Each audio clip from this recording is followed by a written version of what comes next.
अब हम शुरू करते हैं क्वेश्चन नंबर 6 को। क्वेश्चन नंबर 6 में एक्सरसाइज 1.3 के अंदर बताता है कि इफ़ ए 1 माइनस 2 3 4 यानी कि दो मैट्रिसेस दिए हुए हैं ए और बी के। अब हमें इसमें दो अलग-अलग क्वेश्चन सॉल्व करने हैं। पहला क्वेश्चन ये है कि इसमें लिखा है 3a माइनस 2b और दूसरा है 2a का ट्रांसपोज माइनस 3b का ट्रांसपोज। पहले हम पहला क्वेश्चन को सॉल्व करते हैं। पहले क्वेश्चन में हमने मल्टीप्लाई करके जस्ट आंसर निकालना है। इसका क्या निकलता है आंसर। सबसे पहले हम 3a को सॉल्व करते हैं, यानी कि 3 को मल्टीप्लाई करना है a के साथ। a की वैल्यू क्या है 1 माइनस 2 3 4। जब इसको मज़ीद आगे सॉल्व करेंगे तो क्या आएगा, 3 को 1 से मल्टीप्लाई करें 3 माइनस 2 को मल्टीप्लाई करेंगे तो माइनस 6 आएगा और 3 9 आएगा और 3 4 12। ये हमारा 3a का आंसर आया। अब इसके बाद हम देखते हैं 2b को। b का मैट्रिक्स हम लिखेंगे 0 7 माइनस 3 8। जब इसको सॉल्व करेंगे तो क्या आएगा, 2 को 0 से मल्टीप्लाई करेंगे तो 0, 2 को 7 से मल्टीप्लाई करेंगे तो आएगा 14, 2 को 3 से मल्टीप्लाई करेंगे तो माइनस 6 आएगा और 8 2 16। ये हमारी दो वैल्यूज़ आ गई। अब हम 3a माइनस 2b करेंगे। 3a minus 2b minus 6 9 12 minus 2b का रिज़ल्ट है 0 14 माइनस 6 और 16। 3a माइनस 2b को जब हम मज़ीद सॉल्व करेंगे तो क्या आएगा, 3 माइनस 0 माइनस 6 माइनस 14 9 माइनस 6, उसके बाद 12 माइनस 16। अब हम इसका एक आंसर निकाल देंगे। क्या आएगा, 3a माइनस 2b का जो आंसर होगा वो होगा 3 माइनस 0 3 माइनस 6 और माइनस 14 यानी कि माइनस 20। अब 9 माइनस माइनस को जब आपस में मल्टीप्लाई होंगे तो ये प्लस हो जाएगा, तो 9 प्लस 6 हो जाएगा। तो 9 प्लस 6 हमारा आएगा 15 और इसी तरह 12 माइनस 16 जो होगा वो होगा हमारा, यानी कि प्लस 12 है और माइनस 16 है। 16 में से 12 निकाले 4 यानी कि माइनस 4। यहाँ पे आंसर आएगा। लें जी, हमारा पहला क्वेश्चन सॉल्व हो गया। अब हम क्वेश्चन नंबर 6 के पार्ट 2 को देखेंगे। पार्ट 2 में पहले 2a ऊपर छोटा सा ट्रांसपोज भी मेंशन किया हुआ है, यानी कि हम लोगों ने करना ये है कि पहले इसको सॉल्व करना है और फिर उसका मल्टीप्लाई करना है। अब आपको मैं थोड़ा कुछ बताता चलूँ। पहले हम a का ट्रांसपोज, पहले a का ट्रांसपोज लेके दिखाता हूँ मैं आपको। a का ट्रांसपोज क्या होगा, अगर पहले तो मैं आपको बता दूँ a की वैल्यू क्या है हमारे पास 1 3 माइनस 2 4।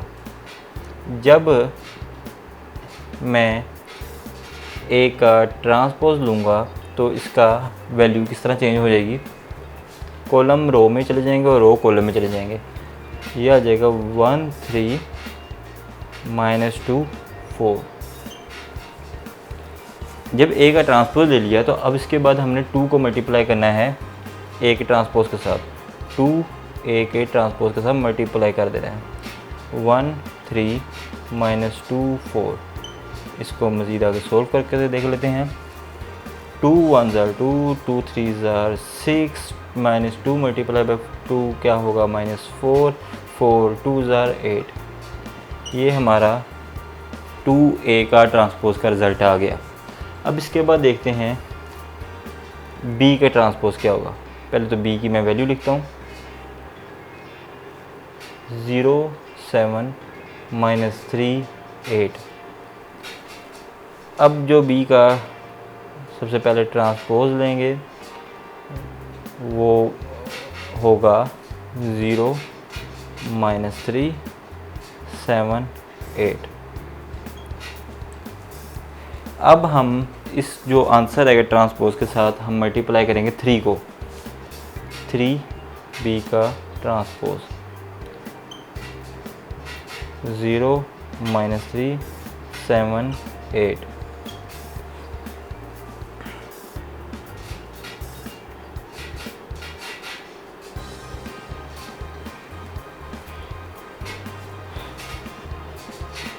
यहाँ पे आगे सॉल्व कर देते हैं इसको। जब 3 को 0 से मल्टीप्लाई करेंगे तो रिज़ल्ट आएगा 0, 3 3 -9। अब उसके बाद 3 7 या 7 3 21, और उसके बाद 8 3 24। ये हमारे पास दो वैल्यूज़ आ गई। अब हमने क्या करना है कि इन दोनों को आपस में माइनस कर देना है। वो कैसे, जिस तरह क्वेश्चन की स्टेटमेंट मैं लिख देता हूँ, 2a का ट्रांसपोज माइनस 3b का ट्रांसपोज। a के ट्रांसपोज में क्या वैल्यू है, 2 6 -4 8, माइनस करके 0 -9 21 एंड 24। अब इसको जब मज़ीद सॉल्व करते हैं तो आगे क्या आता है रिज़ल्ट, 2 -0 6 -9 -4 -21 8 -24।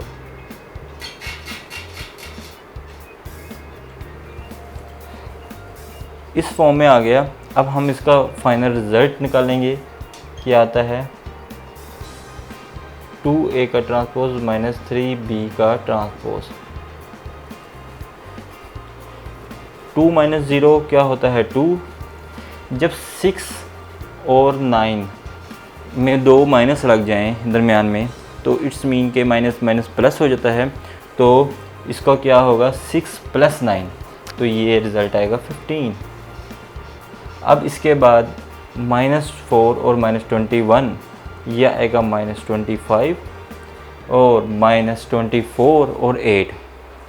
इसमें जब हम इसको निकालेंगे तो हमारा रिज़ल्ट आएगा, 24 में से 8 निकाल देंगे तो -16 बचेगा हमारे पास।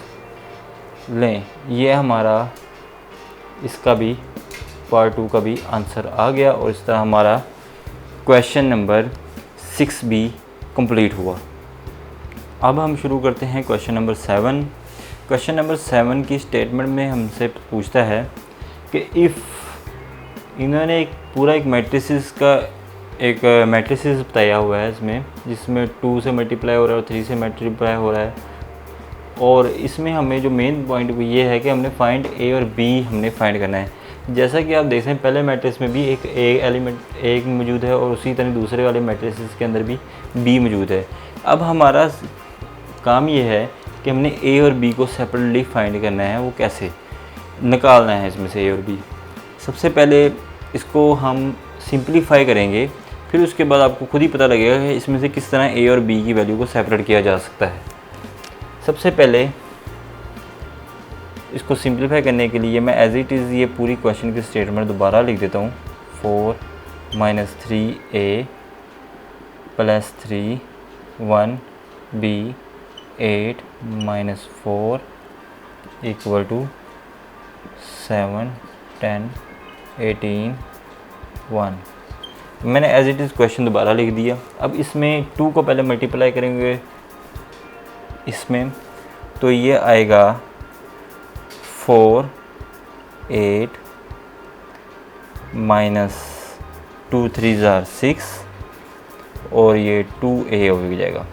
इसी तरह अब 3 को भी इन सब के साथ मल्टीप्लाई कर देंगे तो क्या आएगा रिज़ल्ट, 3 3b 3 8 20 4, उसके बाद 3 4 ज़ार -12 और आगे आएगा 7 10 18 1। अब ये दो मैट्रिसेस आपस में ऐड हो रहे हैं, ये वाले दो मैट्रिसेस, इनको अब हम ऐड करेंगे, फिर देखते हैं क्या रिज़ल्ट आता है। 4 + 3 8 + 3b -6 + 24 2a -12 और फिर उसके साथ साथ 7 10 18 1। ऐसे लिखने के बाद इसको मज़ीद सिंपलीफाई कर देते हैं। 4 + 3 कितने होते हैं 7। अब ये 8 + 3 भी आपस में ऐड नहीं हो पा रहे, तो हम एज इट इज़ ही लिख देते हैं 8 + 3b -6 और 24 + 24, तो इसमें इसका रिज़ल्ट आता है 18। उसके बाद 2a -12, ये भी आपस में माइनस नहीं हो पाएंगे, तो इसलिए इसको भी हम 2a -12 वैसे का वैसे ही लिख देंगे = 7 10 18 1। अब यहाँ पे देखने वाली चीज़ ये है कि इसको कैसे आगे मज़ीद सॉल्व किया जाएगा। आपको ये देखें, इसका ऑर्डर है 1/1, इसका ऑर्डर है 1/2, यानी कि अब हम करेंगे क्या कि 8 + 3b और इसका जो 1/2 का ऑर्डर है, इसी तरह 1/2 का ऑर्डर नंबर 10 यहाँ पे 10 मौजूद है। तो अब हम इसको किस तरह लिखेंगे, या पहले इन दोनों को पहले हम a को निकाल लेते हैं। जिस तरह मैं कहता हूँ कि 2a -12 है, तो ये चौथे पॉइंट पे मौजूद है, तो इसके चौथे पॉइंट पे 1 मौजूद है, तो यहाँ पे मैंने ऐसे ही 1 लिख दिया। और उसके बाद अब हम दूसरे को भी देख लेते हैं। 8 + 3b = 10 हो जाता है। अब ये हमारे पास दो इक्वेशन आ गई, इक्वेशन 1 और इक्वेशन 2। दो इक्वेशंस हमारे पास आ गई हैं। अब यहाँ से हम a और b की वैल्यू को बहुत आसानी से निकाल सकते हैं। वो कैसे कि पहले मैं a वाली वैल्यू को लेता हूँ, 2a -12 = 1। अब जब 2a 12 को उठा के मैं इस साइड पे ले जाऊँगा तो 1 + 12 हो जाएगा, और फिर उसके बाद 2a = 13 आ जाएगा। अब यहाँ पे मैं आगे सॉल्व करता हूँ, तो ये जब 2 यहाँ पे मल्टीप्लाई हो रहा है तो =2 के साइड पे जाके डिवाइड हो जाएगा, तो हमारा 13/2a का आंसर आ गया। इसके बाद अब हम चेक करते हैं b की बारी। b के लिए b की क्वेश्चन लिखूँगा a + 3b = 10। अब जब इसको सॉल्व करेंगे तो क्या होगा कि 3b को मैंने इसी साइड पे रहने दिया, 10 - 8 ये प्लस में था तो यहाँ पे जाके माइनस हो गया, तो उसके बाद 3b यहाँ पे 2 आ गया, और b की हमारे पास जो वैल्यू आ गई वो 2/3 आ गई। इस तरह फाइनली हमारे दो आंसर आ गए a और b के, a 13/2 और उसी तरह b है 2/3, और ये हमारे आंसर आ गए। अब हम एक्सरसाइज 1.3 का क्वेश्चन नंबर 8 को डिस्कस करेंगे। क्वेश्चन नंबर 8 के अंदर हमसे क्वेश्चन में हमें दो मैट्रिसेस दिए हुए हैं a और b। अब हमें बताना ये है कि इनको पहले प्रॉपर्ली सॉल्व करना है और दोनों साइडों को प्रूव करके दिखाना है पार्ट 1 में। अब इसके अंदर पहले कहता है कि a + b हो, उसका फिर ट्रांसपोज लेना है। इसको जब हम सॉल्व करेंगे, पहले मैं लेफ़्ट हैंड साइड को सॉल्व करता हूँ। a + b को 1 0 2 1 a की वैल्यू लिख दी मैंने, और प्लस b की वैल्यू है 1 1 2 0। अब इसको जब हम सॉल्व करते हैं तो हमारे पास रिज़ल्ट क्या आते हैं 1 + 1 2 + 1 0 + 2 एंड 1 + 0। जब इसका आगे रिज़ल्ट आंसर देखते हैं क्या आता है 2 3 2 1। a + b का ट्रांसपोज जब लेंगे तब इसका आंसर क्या आएगा चेक करते हैं 2 2 और 3 1। ये हमारा एक साइड सॉल्व होगी। अब हम राइट हैंड साइड को चेक करते हैं कि राइट हैंड साइड का क्या आंसर आता है। सबसे पहले तो हम a का ट्रांसपोज लेंगे। पहले a की वैल्यू मैं लिख रहा हूँ a2 0 1। जब a का ट्रांसपोज लेंगे तो हमारी वैल्यू आएगी 1 0 2 1। अब ऐसे ही हम देखते हैं b है 1 2 1 0। जब b का भी ट्रांसपोज लेंगे तो हमारा जवाब आएगा 1 2 1 0। इस तरह जब ये दो वैल्यूज़ आ गई तो अब हम इन दोनों को ऐड करेंगे। ऐड करने के लिए सबसे पहले देखते हैं a का ट्रांसपोज प्लस b का ट्रांसपोज इक्वल टू 1 0 2 1 और प्लस b का ट्रांसपोज क्या होगा जो हमारा आया हुआ था 1 2 1 0 ये और ये। अब जब इस दोनों को ऐड करेंगे तो आंसर देखते हैं क्या आता है। पहले तो इसको ऐड करेंगे 1 + 1 0 + 2 2 + 1 1 + 0।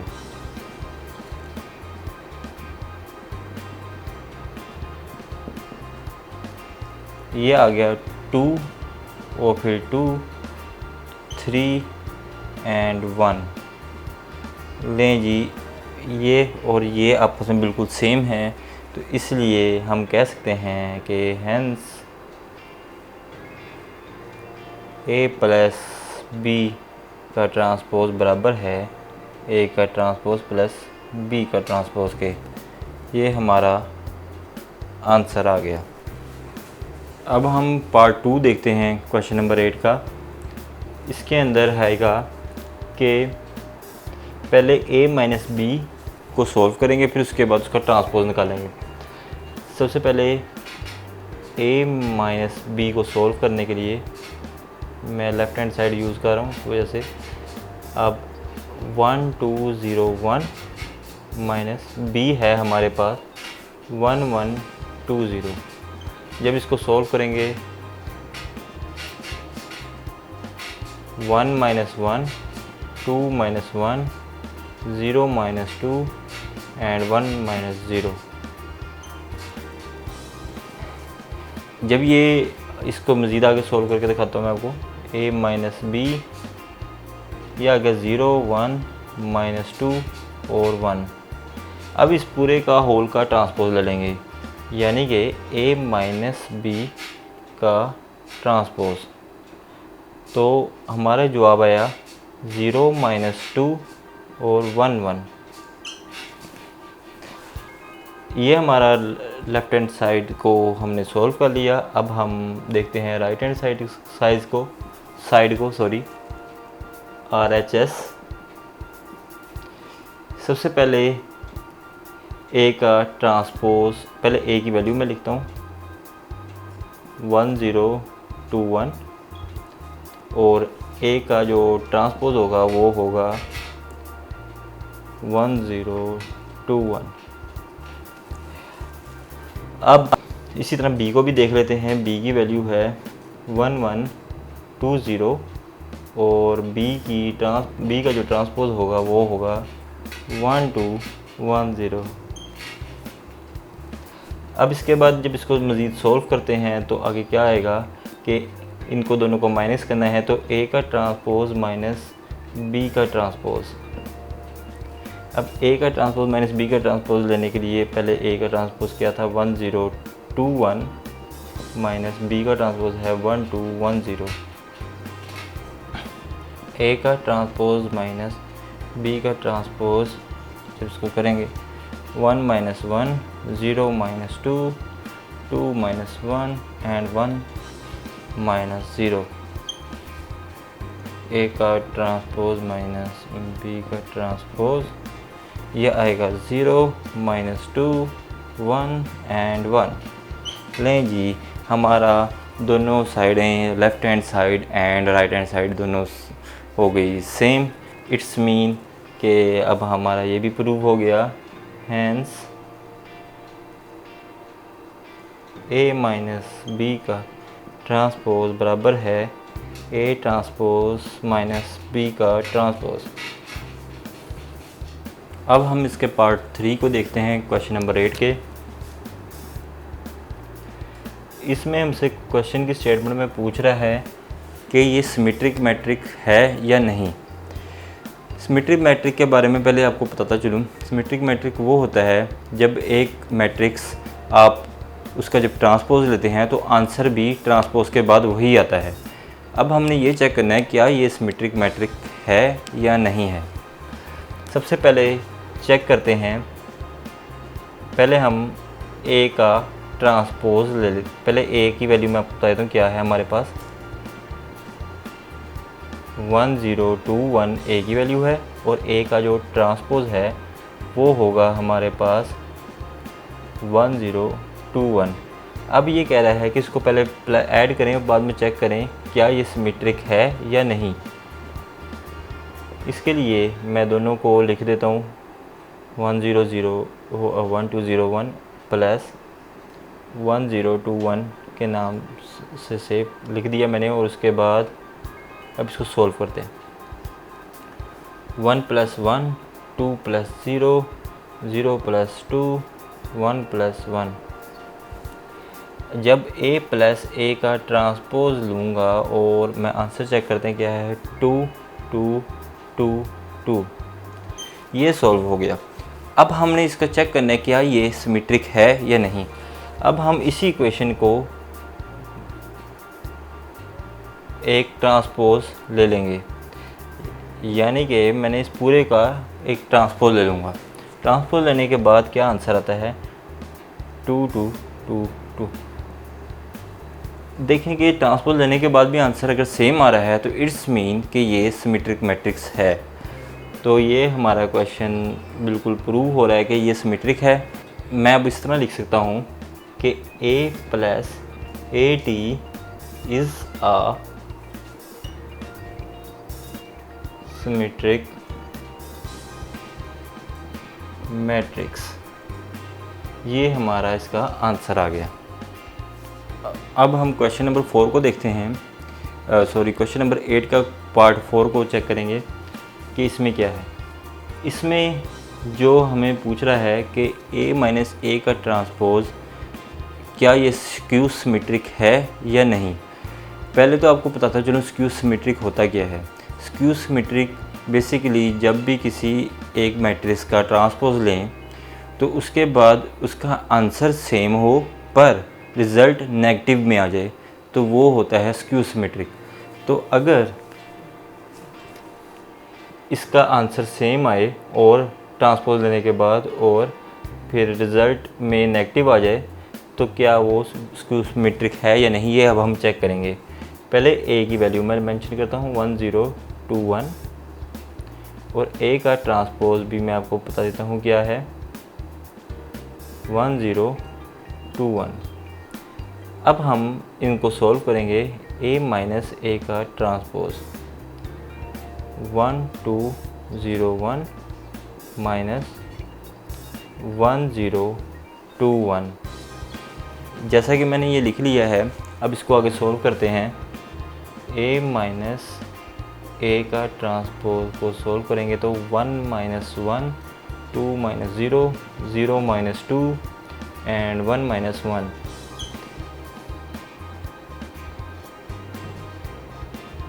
इसका आंसर आ रहा है 0 2 माइनस 2 एंड 0। ये इसका एक आंसर है। अब हम इसका ट्रांसपोज लेके चेक करें क्या ये स्क्यू सिमेट्रिक है या नहीं। a माइनस ए का ट्रांसपोज, फिर ट्रांसपोज ब्रैकेट के बाहर। जब इसका ट्रांसपोज लेंगे तो 0 -2 2 0। जैसा कि आप देख सकते हैं ये दो रिज़ल्ट आए। अब हम क्या चेक कर सकते हैं कि अगर ये हमारा आ गया रिज़ल्ट, अब हमें वेरीफाई करने के लिए हम एक दफ़ा दोबारा करके देख लेते हैं कि a माइनस ए का ट्रांसपोज है, इसका नेगेटिव लेके देख लेते हैं। जब नेगेटिव लेंगे तो 0 2 -2 0। अब इसको जब मज़ीद सोल्व करके देखेंगे तो a माइनस ए का, आपको बताता चलूँ कि यहाँ तक हमारा आंसर आ चुका हुआ है, लेकिन अभी हम इसको जस्ट वेरीफाई कर रहे हैं क्या वाकई ऐसा है या नहीं। 0 को जब भी माइनस से मल्टीप्लाई 0 ही आएगा, और ये -2 हो जाएगा, ये 2 हो जाएगा और ये 0 हो जाएगा। अब ये देखें कि आंसर से नेगेटिव के बराबर ही आ रहा है, दोनों आपस में मैच करके। इट्स मीन कि ये स्क्यू मीट्रिक ही है, यानी कि हम कह सकते हैं कि a माइनस ए का transpose is a skew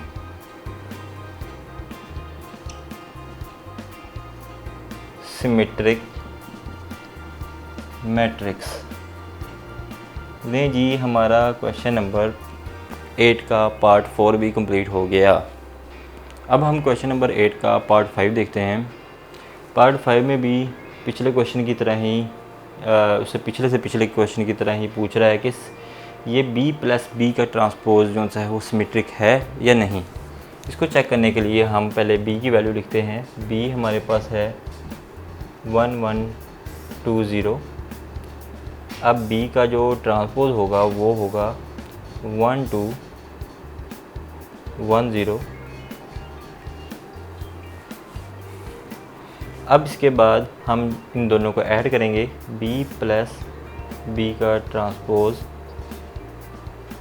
1 1 2 0 plus 1 2 1 0, ऐसे लिख दिए। अब इसके बाद चेक करेंगे इसको ऐड करके क्या आंसर आता है। 1 प्लस बी का transpose 1 plus 1 1 plus 2 2 plus 1 and 0 plus 0।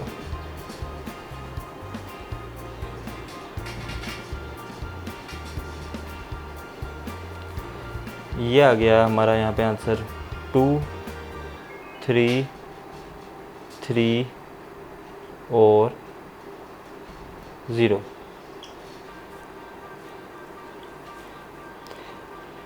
अब हम इसका ट्रांसपोज लेके देखें क्या हमारा यही आंसर आ रहा है। b प्लस बी टी का ट्रांसपोज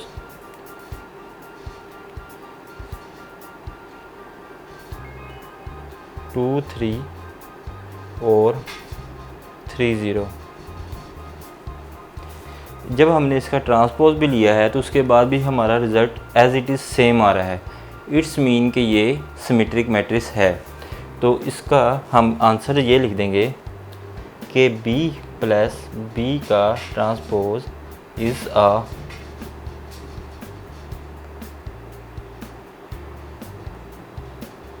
सिमेट्रिक मैट्रिक्स। ये हमारा आंसर आ गया पार्ट 5 का। अब क्वेश्चन नंबर 8 का लास्ट पार्ट और सबसे आखिरी सवाल एक्सरसाइज 1.3 का करते हैं। सबसे पहले इसमें जो पूछ रहा है कि ये स्क्यू सिमेट्रिक है या नहीं। स्क्यू सिमेट्रिक की वजाहत मैं पहले भी कर चुका हूँ कि स्क्यू सिमेट्रिक वो होता है कि जब इसका आंसर का अगर जो ट्रांसपोज लें तो आंसर नेगेटिव में आना चाहिए। जो एक्चुअल वैल्यू है उसका अगर ट्रांसपोज लेंगे तो उसका आंसर नेगेटिव में हो तो वो स्क्यू सिमेट्रिक की कहलाएगा। अब ये चेक करना है क्या इसका ट्रांसपोज भी नेगेटिव में आता है या नहीं। सबसे पहले मैं b की वैल्यू देखता हूँ। b की वैल्यू है 1 1 2 0। b के ट्रांसपोज की वैल्यू है 1 2 1 0। अब बी माइनस बी के ट्रांसपोज को जब देखेंगे, सॉल्व करेंगे तो क्या आएगा, 1120 माइनस 1210। ये इसका मैंने इक्वेशन फॉर्म में लिख दिया, बी माइनस बी का ट्रांसपोज। अब ये 1 minus 1, 1 minus 2, 2 minus 1 and 0 minus 0। B minus B का ट्रांसपोज जब सॉल्व करेंगे तो ये 0 माइनस 1, 1 और 0, ये हमारी एक वैल्यू आ गई। अब हम इसका मज़ीद ट्रांसपोज लेके चेक करेंगे कि ये सिमेट्रिक है या नहीं। फिर उसके बाद इसका स्क्यू सिमेट्रिक भी चेक कर लेंगे, स्क्यू सिमेट्रिक। अब जब इसका ट्रांसपोज लेंगे तो हमारी वैल्यू आएगी 0 1 माइनस 1 0। ये इसका ट्रांसपोज लेने के बाद आंसर आया। अब हम इसको वेरीफाई करने के लिए क्या करेंगे कि एक दफ़ा नेगेटिव के साथ इसको मल्टीप्लाई करके देख लेंगे। यानी कि मैं इस इक्वेशन को b माइनस बी ट्रांसपोज वाली इक्वेशन को माइनस के साथ, नेगेटिव के साथ मल्टीप्लाई करके देखूँगा। 0 माइनस 1 1 0, b माइनस बी का ट्रांसपोज, तो हमारा क्या, ये 0 का 0 आ गया, माइनस माइनस प्लस हो गया, ये 1 हो गया, ये माइनस 1 हो गया, ये 0 हो गया। अब चेक कर सकते हैं ये वैल्यू और ये वैल्यू आपस में सेम आ गई। इट्स मीन ये हमारा स्क्यू सिमेट्रिक है। तो मैं ये लिख सकता हूँ कि b माइनस बी का जो ट्रांसपोज है इज़ अ स्क्यू सिमेट्रिक। ये हमारा आंसर आ गया। ओके स्टूडेंट्स, उम्मीद है कि आपको एक्सरसाइज 1.3 की मुकम्मल समझ आई होगी और आपको इसके साथ साथ अगले लेक्चर्स भी हम देंगे, वो भी आपको अपडेट मिलती रहेगी। आप हारून रशीद मुगल चैनल को सब्सक्राइब करें और बेल के आइकॉन को क्लिक करें ताकि आपको नई आने वाली अपडेट मिलती रहे। और ये आपको इसके बाद आइडिया हो गया होगा कि जो बच्चे नीडी हैं, जो बच्चे अफोर्ड नहीं कर सकते ट्यूशन्स, एकेडमीज़, उनके लिए ये बहुत ही मौसर लेक्चर है। वो आराम से यूट्यूब के ऊपर और सोशल मीडिया के ऊपर देख के इससे इस्तिफ़ादा हासिल कर सकते हैं। इसके साथ ही हारून रशीद मुगल को दें इजाज़त। खुदा हाफिज़।